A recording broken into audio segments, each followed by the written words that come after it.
Assalamualaikum warahmatullahi wabarakatuh. Perkenalkan, nama saya Dini Nur Apriliani dengan NIM 225131125.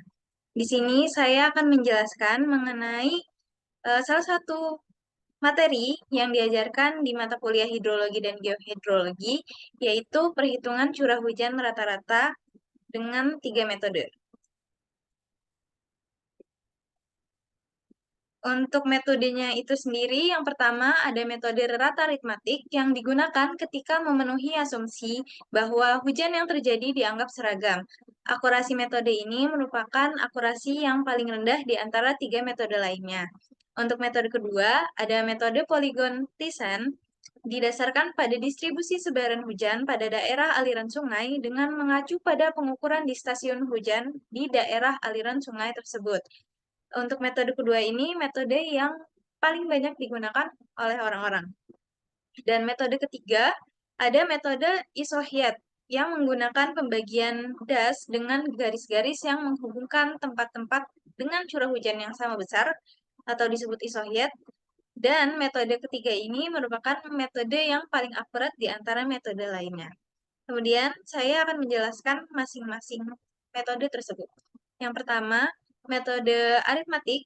Metode ini digunakan dengan mengambil rata-rata pengukuran curah hujan pada setiap stasiun dalam daerah aliran sungai dengan menggunakan rumus ini, yaitu P rata-rata sama dengan P1 tambah P2 sampai ditambah PN atau eh, curah hujan pada stasiun yang ditentukan dibagi dengan jumlah stasiun yang ada. Kemudian saya akan memberikan contoh soal. Apabila diberikan nilai hujan di masing-masing stasiun seperti pada tabel berikut, maka hitunglah curah hujan wilayah tersebut menggunakan metode aritmatik. Untuk penyelesaiannya itu, diketahui PA sama dengan 764 mm sampai dengan PE 780 mm. Diketahui N-nya atau jumlah stasiun yang digunakan untuk dihitung ada 5. Yang ditanya merupakan curah hujan rata-rata. Untuk penyelesaiannya, kita gunakan rumus yang sudah kita sampaikan di sebelumnya. Kemudian masukkan nilai masing-masing curah hujan di setiap stasiun. Seperti ini, dibagi dengan jumlah stasiun, didapatlah nilai curah hujan rata-rata dengan menggunakan metode aritmatik sebagai berikut. Kemudian saya akan menjelaskan metode kedua, yaitu metode polygon Thyssen. Metode ini memasukkan faktor pengaruh daerah yang diwakili oleh stasiun penakar hujan, disebut faktor pembobot atau koefisien Thyssen. Dalam menggunakan metode ini, kita perlu menganalisis daerah yang akan kita gunakan dalam metode polygon Thyssen. Dalam prosesnya, yang pertama, suatu wilayah dengan garis putus-putus adalah batas satu kawasan yang dicari nilai hujan wilayahnya. Sedangkan untuk poin yang merah ini adalah stasiun pengukur hujan yang akan kita hitung. Untuk kedua, setelah kita dapatkan luasannya, batasan luasan dan titik-titik stasiun, kita hubungkan semua titik stasiun pengukur hujan seperti ini. Pada setiap garis yang menghubungkan dua stasiun terdekat, ya, pada dua garis yang menghubungkan dua stasiun terdekat, ambillah titik tengahnya. Titik tengah itu yang di sini, ini, ini, ini. Kemudian buatkan garis tegak lurus. Garis tegak lurus itu kita tarik seperti ini seperti ini seperti ini, dan lain-lain. Ulangi pada semua stasiun yang ada sehingga membentuk suatu segmen poligon. Setelah didapatlah batasan wilayah untuk setiap stasiun seperti pada P7 dengan batas wilayahnya seperti ini. Namun, karena kita sudah memiliki batas luas daerah aliran sungai yang garis putus-putus ini, maka yang digunakan merupakan luasan yang diberi batas tersebut. Kemudian, untuk contoh soal pada metode poligon Tisan ini, yaitu diketahui suatu das setelah dilakukan analisis seperti proses yang sudah dijelaskan sebelumnya dengan luas total 1.896 km persegi, didapat data luas area yang disajikan dalam tabel di bawah. Tentukan curah hujan wilayah tersebut menggunakan metode poligon Tisan. Ini ya, ini data yang sudah kita dapat dan ini untuk gambar daerah aliran sungai yang akan kita cari curah hujannya. Untuk penyelesaiannya, pertama kita hitung bobot masing-masing area. Seperti data berikut, untuk stasiun pertama, kita bagi antara luas area. Stasiun pertama ini luas areanya 450 dibagi dengan luas area total. Luas area total itu yang ini, 1.896 km persegi. Sehingga didapat bobot untuk stasiun pertama itu 0,24. Dan untuk stasiun kedua sama caranya membagi luas area stasiun kedua yaitu 679 dibagi dengan luas area totalnya 1.896 didapat 0,39 dan dilakukan dan perhitungan ini dilakukan untuk semua stasiun hingga stasiun ke-8. Untuk selanjutnya, hitung curah hujan masing-masing area sesuai dengan bobot. Ketika bobot sudah kita ketahui pada stasiun pertama, kita kalikan dengan curah hujan yang terdapat pada stasiun tersebut. Ini ya, curah hujan pada stasiun pertama itu 762, sehingga bobot 0,24 dikali 762 didapat 180,85 mm. Dan seterusnya dilanjutkan hitung curah hujan sampai stasiun ke-9. Kemudian didapat data seperti ini. Untuk stasiun pertama, luas area tadi 450, didapatkan pembobotan curah hujan 0,24 dan curah hujan yang terdapat pada stasiun tersebut tadi 762. Kemudian didapat curah hujan bobot curah hujan di stasiun pertama itu 180,85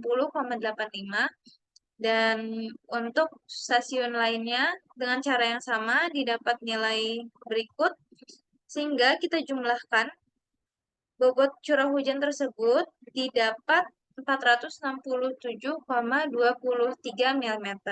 Itulah jumlah seluruh curah hujan yang terdapat dalam daerah aliran sungai tersebut dengan metode poligon Tisan. Kemudian, saya akan menjelaskan metode yang ketiga, yaitu metode isohyet. Cara isohyet ini dilakukan dengan menghubungkan titik-titik dengan kedalaman hujan yang sama. Saya akan langsung memberikan contoh soal karena untuk penjelasan mengenai bagaimana pembagian titik-titik atau luas daerah dalam metode ini cukup panjang. Langsung saja, suatu daerah aliran sungai diketahui memiliki 3 stasiun A, B, C. Didapatkan data pada bulan Januari. Pada stasiun A didapat 718 mm, stasiun B 586 mm, dan stasiun C 543 mm. Hitunglah rata curah hujan dengan menggunakan metode isohyet. Ya, langkah pertama, ketika kita punya data curah hujan pada masing-masing stasiun, kita harus membuat interval garis untuk membagi luasan daerah tersebut. Bagaimana cara membuat intervalnya? Interval di sini itu kita ambil 5 atau 10. Misal ini, di titik C ini diawali dengan curah hujan 543. Kemudian kita sepakati ambil interval 10, sehingga di sini dimulai titik 550. Untuk titik berikutnya ditambahkan 10, yaitu 560, titik berikutnya 570, hingga 710, mendekati 718 ini. Pada garis antara A dan B juga sama, berlaku interval 10, sehingga di sini titiknya 710, 700, 690, hingga 590. Untuk garis antara garis yang menyambungkan antara titik B dan C memiliki interval 10 juga, dimulai dari 550, 560, hingga 580. Ketika kita sudah mendapatkan titik-titik ini, kita buat garis seperti ini, garis pertama untuk membatasi wilayah pertama. Ini garis kedua, garis ketiga, dan seterusnya. Kemudian, setelah mendapatkan batasan-batasan ini, kita dapat menghitung dengan data berikut. Data yang didapat pada area 1 dengan curah hujan antar garisnya diawali 718 dan 710, yang ini 718 dan 710. Kita cari rata curah hujan tersebut didapat 714, dan luas antar garis ini kita ketahui 70 km persegi. Kemudian untuk luas ini didapat dari mana? Ini merupakan perkalian antara rata curah hujan antar garis dan luas antar garis, didapatkan 49.980 kilometer persegi. Sudah didapat dengan cara yang sama pada area 2, area 3, area 4 sampai area 9.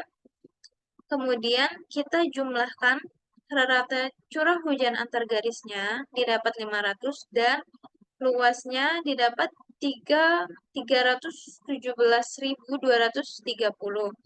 Sehingga untuk mendapatkan nilai rata curah hujannya, yaitu luas dibagi dengan jumlah rata curah hujan antar garis, didapatkan rata curah hujan dengan metode isohyet ini yaitu 634,6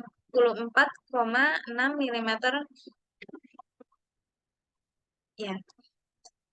Kemudian di antara 3 metode perhitungan curah hujan rata dapat disimpulkan bahwa metode aritmatik itu hasilnya akurat jika luasan yang diwakili sama besaran stasiunnya merata. Untuk metode Polygon Thyssen lebih akurat dari metode aritmatik, tidak fleksibel karena jika ada perubahan maka poligon yang baru harus dibuat lagi. Dan untuk metode yang ketiga itu isohyet, dia lebih fleksibel, pola hujan bisa dilihat, dan cara ini diyakini paling akurat, namun perlu pengalaman dan ketelitian yang tinggi. Mungkin sekian penjelasan yang dapat saya sampaikan. Mohon maaf apabila ada kekurangan kata atau kesalahan kata yang saya sampaikan. Wassalamualaikum warahmatullahi wabarakatuh.